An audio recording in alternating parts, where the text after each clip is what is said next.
Hola, bienvenidos a un episodio más de este canal de YouTube Reflexionando con Alberto Olvera.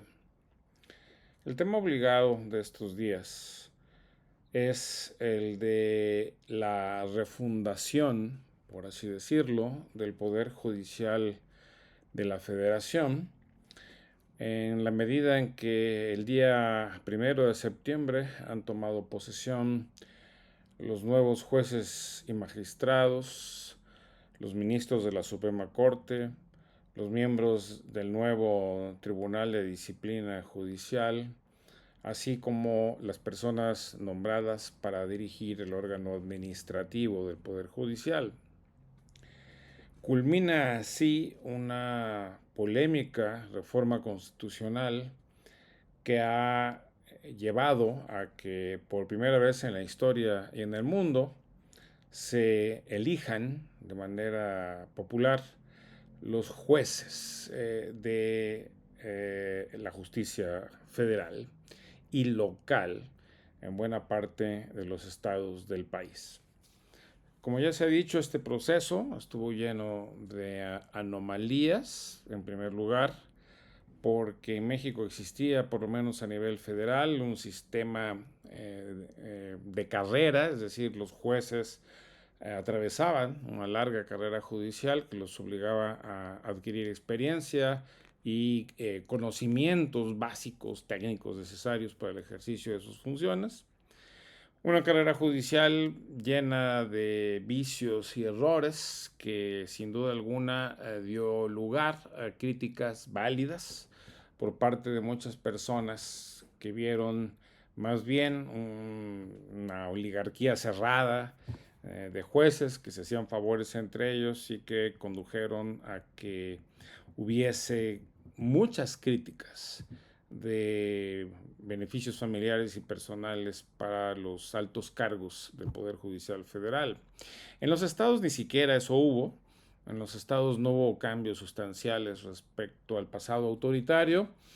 En los estados lo que observamos fue que los tribunales superiores de justicia siguieron siendo nombrados por los gobernadores y a su vez los órganos encargados de la administración judicial en los estados nombraron a los jueces y los castigaron de acuerdo a lo que consideraron sus criterios políticos, económicos y políticos familiares. De manera que en realidad lo que tenemos que preguntarnos es si esta refundación del Poder Judicial a nivel nacional será en beneficio de los ciudadanos o no. Hay una pregunta que es obvia, que es, ¿estos jueces van a ser mejores que los anteriores? La verdad es que se eligieron más de 800 jueces y se nombraron a las máximas autoridades. De esos 800, casi el 50% son personas que tenían alguna experiencia en los juzgados, que eran secretarios, algunos jueces que conservaron su cargo vía elección. Y también no hay que olvidar que la otra mitad, los otros 800 jueces, están aún en sus posiciones hasta 2027.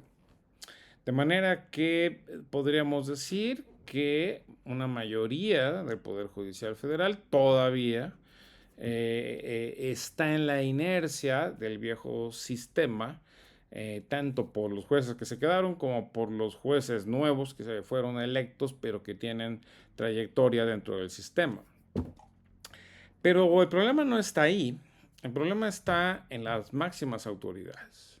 La Suprema Corte de Justicia fue electa con 9 miembros ahora, de 11 que tenía anteriormente, y las reformas administrativas que acompañaron a la reforma constitucional clausuraron la existencia de 2 salas distintas dentro de la Suprema Corte que permitían que se dividieran entre ellos, entre los ministros de la Suprema Corte, los trabajos y los casos, que son muchísimos los que llegan finalmente a la Suprema Corte.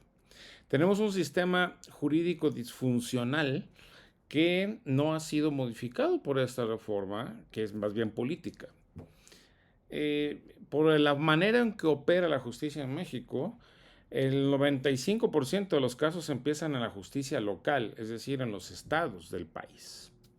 Ahí es donde se tienen que procesar todo tipo de conflictos entre personas, los crímenes, todos los delitos imaginables son, con la excepción del narcotráfico y de algunas actividades vinculadas al comercio exterior, todo lo demás son temas de la justicia local en su origen.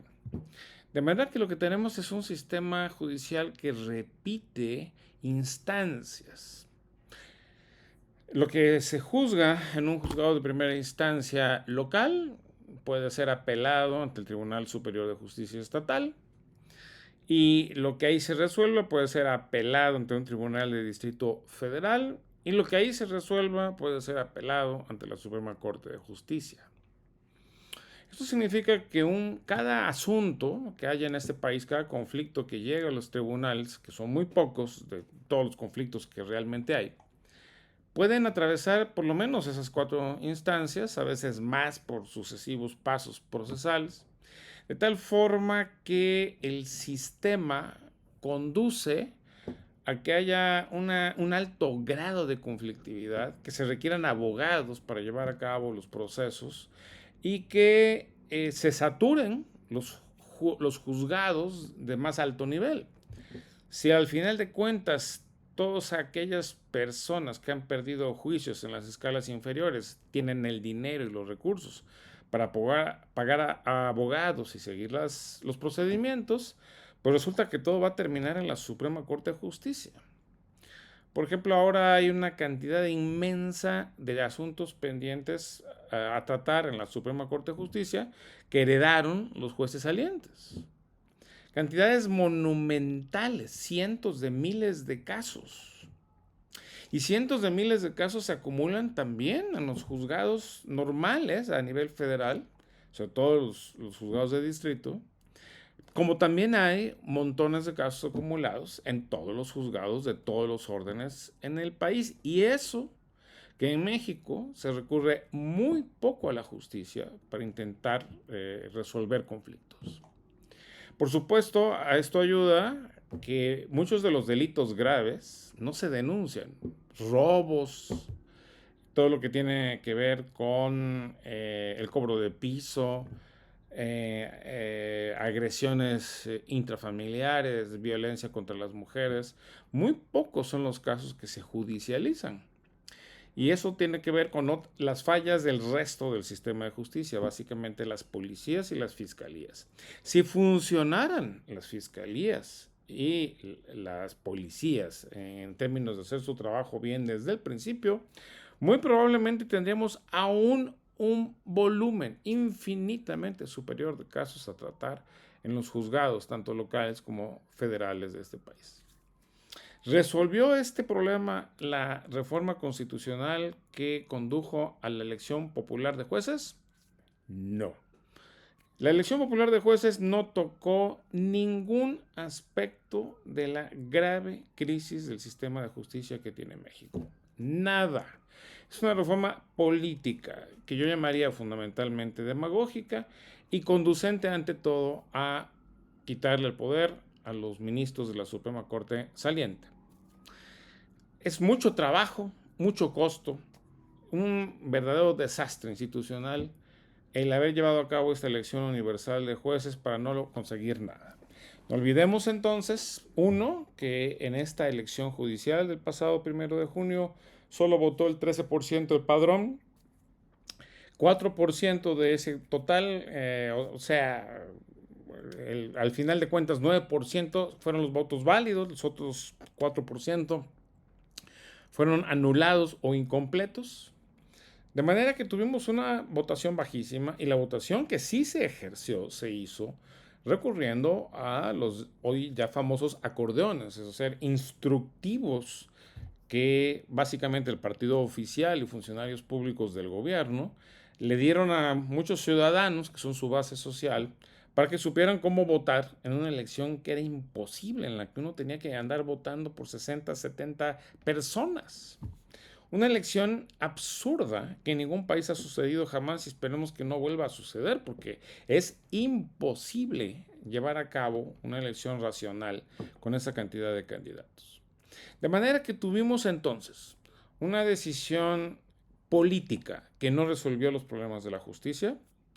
Dos, una elección que fue una simulación y un fraude a la ciudadanía, porque la única manera en que se pudo votar fue a través del uso de un recurso didáctico, que eran los acordeones, y estos acordeones terminaron siendo los que determinaron ciertamente a los ganadores.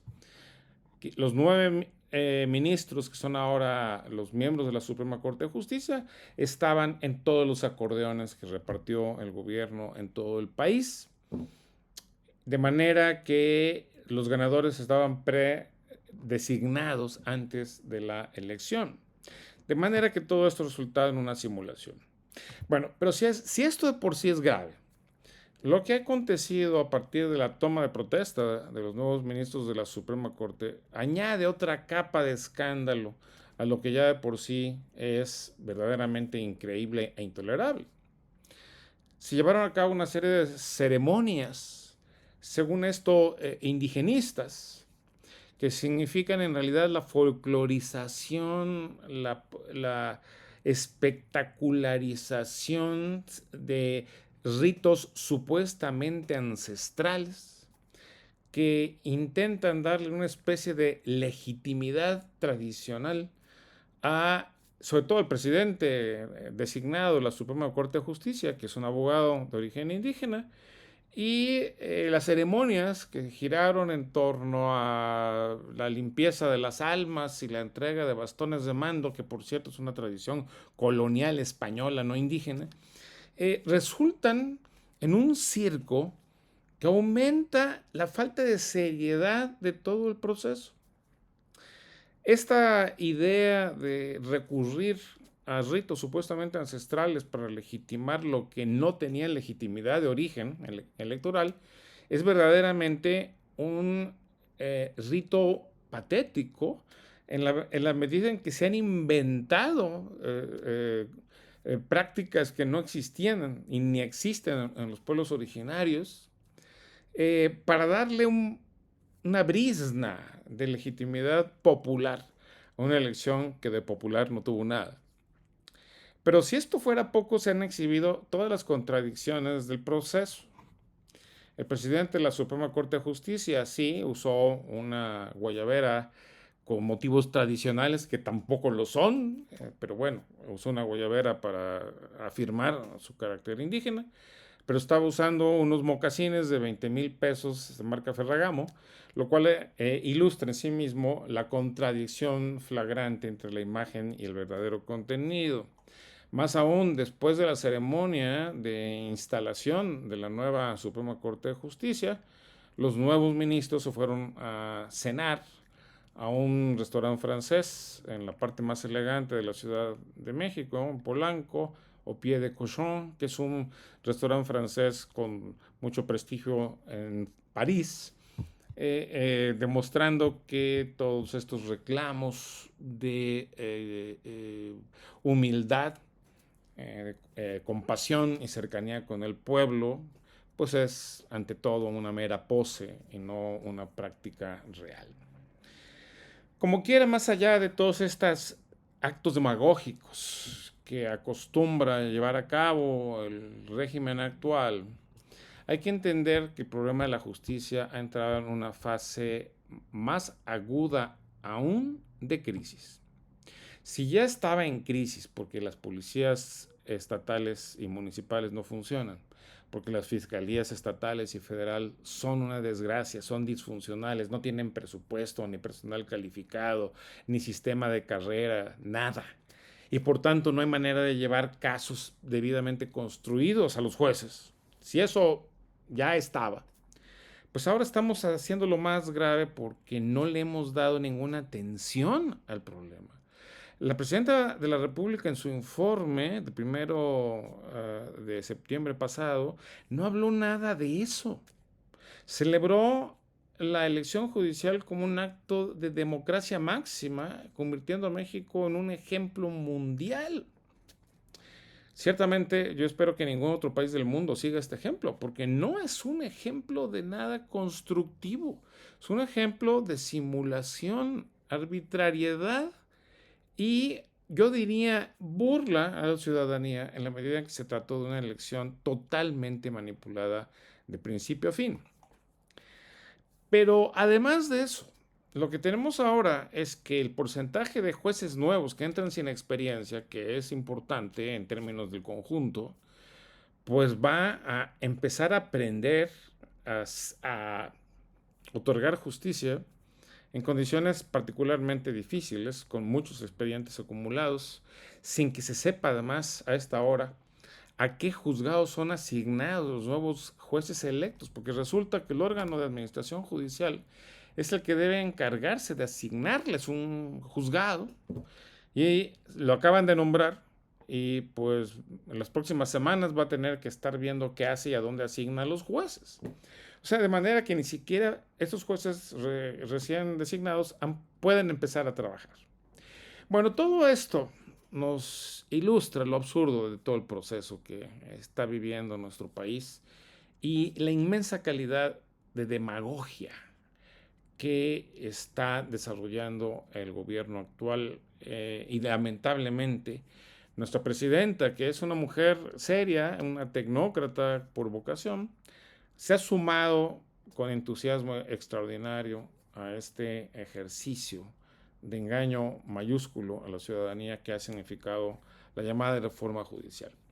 El país va a pagar por años el precio de este acontecimiento, que además coloca en una situación de dependencia política del Poder Judicial hacia el Poder Ejecutivo, una dependencia que ya existía, que siempre existió en México, pero que ahora se radicaliza y se lleva a niveles nunca antes vistos. Bueno, todo esto para decir con franqueza que lo que acabamos de observar ha sido una especie de circo cuyas consecuencias son muy malas para la ciudadanía porque no mejorarán su acceso a la justicia por más de que haya actos simbólicos de apertura de las puertas de la Suprema Corte, acercamiento de los ministros a los pueblos, indigenismo hippie alrededor de todos sus actos, sin que esto signifique, insisto, la verdadera reforma de la justicia que este país necesita. No podemos permitir que haya más simulaciones. Ahora, eso va a tener un costo para el gobierno. De aquí en adelante ya no va a poder acusar a los agentes del pasado de los problemas del país. Ahora ya todo es su propia responsabilidad. Tiene sus jueces, tiene su poder legislativo, su poder ejecutivo, tiene a sus gobernadores. Ya no se puede culpar a nadie más de las limitaciones que tiene el ejercicio del poder en México. Así que, para decirlo en una palabra, hemos experimentado con la reforma judicial un espectáculo político de profunda demagogia y mayor irresponsabilidad que esperamos no se convierta en una tragedia institucional. Esperamos que el Poder Judicial pueda reconstruirse a partir de la voluntad y responsabilidad de los jueces a título individual. Y esperamos que esta Suprema Corte, un poco cómica en su composición, que incluye una ministra plagiaria que está ahí, a pesar de que se demostró fehacientemente que plagió su trabajo de tesis, a pesar de que hay gente ahí que no tiene experiencia judicial. Esperemos que esa Suprema Corte, por lo menos, tenga el mínimo de dignidad y de compromiso político que permita que las cosas funcionen, por lo menos tan mal como venían funcionando. Muchas gracias y nos vemos en la próxima.